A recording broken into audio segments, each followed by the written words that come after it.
Hello, so in today's video we're going to be talking about forms of nouns. And so this is going along with stage 2 of the Red Book.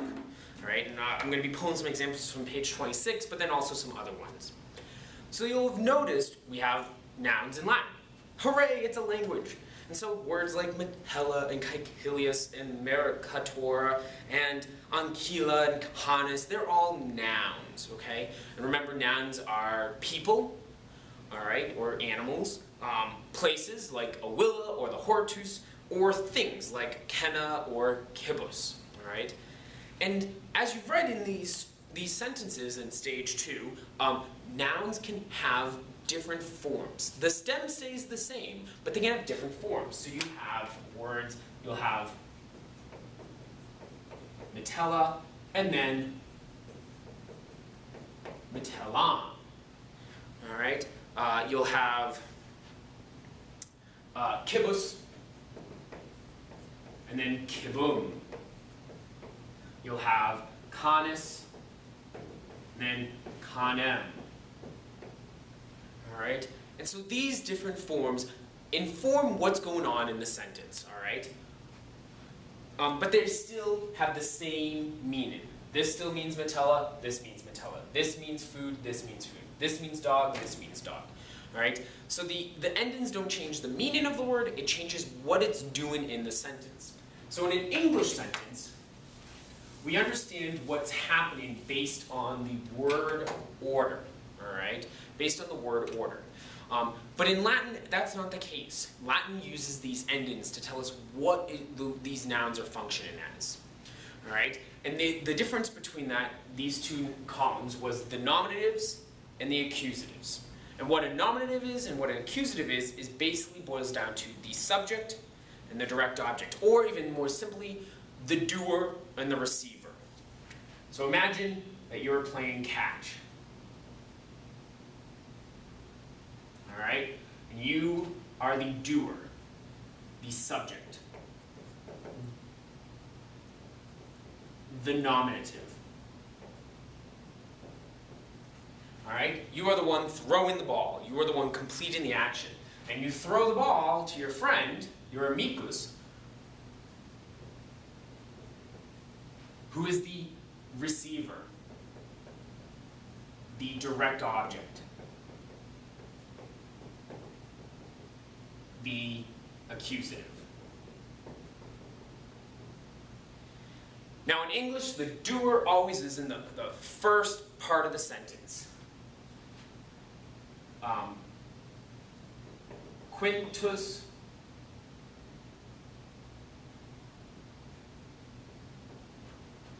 So, Quintus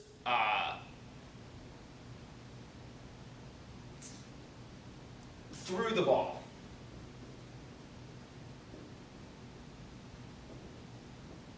Alright, Quintus threw the ball. The ball is our direct object.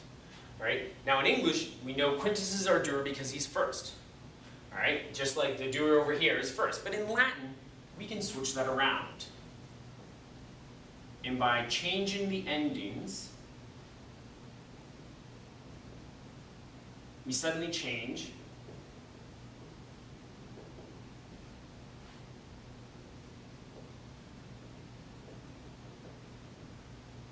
who is the doer and who is the receiver. But the words never changed position. Alright? So, let's look at some actual Latin sentences, alright? So this is kind of to help visualize what's going on with these endings changing.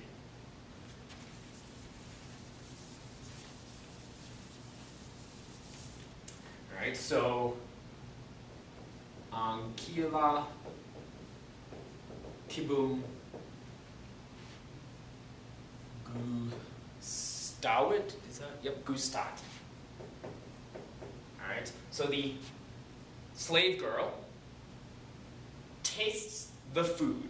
That's how we translate it. The slave girl tastes the food. Remember, we have to add the thes and us into our translations to have them make sense in English when we translate. Alright, and so Anquila has an A ending, which is a nominative ending, while Kibbum the word food, kibus, has the um ending, which makes it accusative. That's why we know that food is what's being tasted, and not, the sentence doesn't read, the food tastes the slave girl. Because that doesn't make any sense. Why, I don't know, food became like sentient and started eating everyone. Okay? So, another sentence we can have is,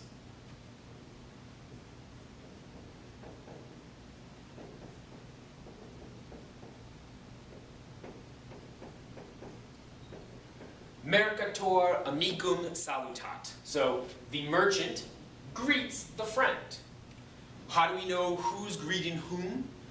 All because of our endings. So, amicum is an accusative ending.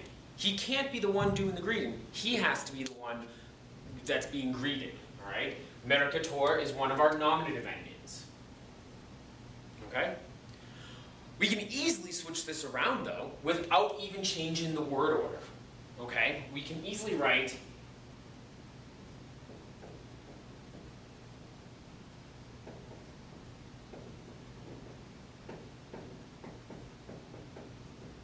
Alright, mercatorem amicus salutat.